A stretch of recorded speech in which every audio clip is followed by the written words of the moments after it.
حضرت علی رضی اللہ عنہ کی خدمت میں ایک شخص آ کر کہنے لگا، علی رضی اللہ عنہ، وہ کون سے ایسے بدترین گناہ ہیں جو انسان کے رزق اور عزت کو ختم کر دیتے ہیں اور دنیا اور آخرت میں انسان کو اس طرح ذلیل کرتے ہیں کہ کوئی اس کا مددگار نہیں رہتا؟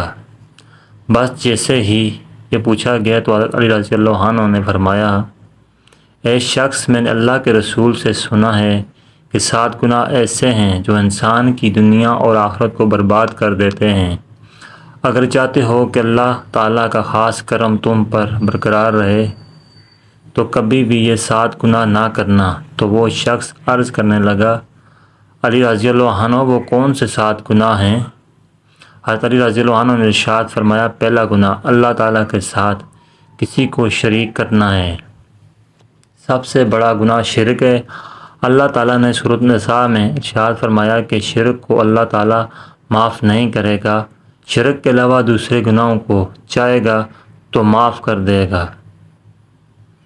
جس نے شرک کیا اس نے بہت بڑا گناہ کیا۔ شرک بہت بڑا گناہ ہے، لہذا شرک سے بچنا چاہیے۔ دوسرا گناہ جادو کرنا ہے۔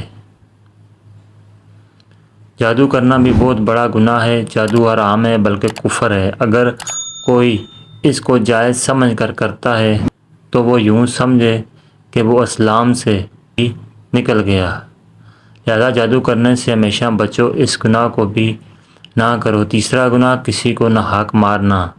حضرت ابو امامہ روایت کرتے ہیں کہ نبی صلی اللہ علیہ وسلم نے ارشاد فرمایا، شخص نے کسی مسلمان کی پیٹھ کو ننگا کر کے ناحق مارا، وہ اللہ تعالیٰ سے اس حال میں ملے گا کہ اللہ تعالیٰ اس پر سخت ناراض ہوں گے۔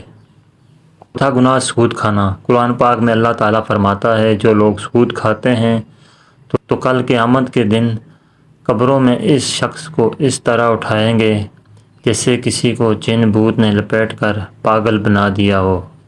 پانچواں گناہ یتیم کا مال ہڑپ کر جانا۔ کسی کا حق نہ مارو کیونکہ اللہ تعالیٰ کا انصاف بہت سخت ہے، لہذا کسی یتیم کا مال کبھی بھی ہڑپ نہ کرنا۔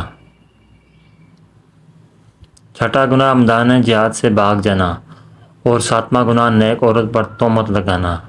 سورۃ نور سورۃ نمبر 24 آیت نمبر 4 پر یہ موجود ہے۔ وہ لوگ جو پاک دامن عورت، پاک صاف عورت پر الزام لگاتے ہیں حالانکہ وہ اچھی نیک گھرانے کی عورت ہے، پردے والی ہے، نماز روزہ کرنے والی ہے۔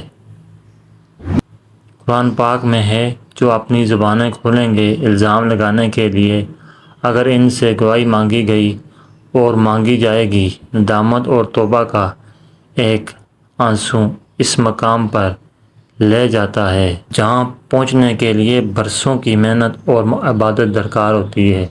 اگر تمہارے درمیان ایک دوسرے کے گناہ ظاہر ہو جائیں تو تم ایک دوسرے کو دفن بھی نہ کرتے۔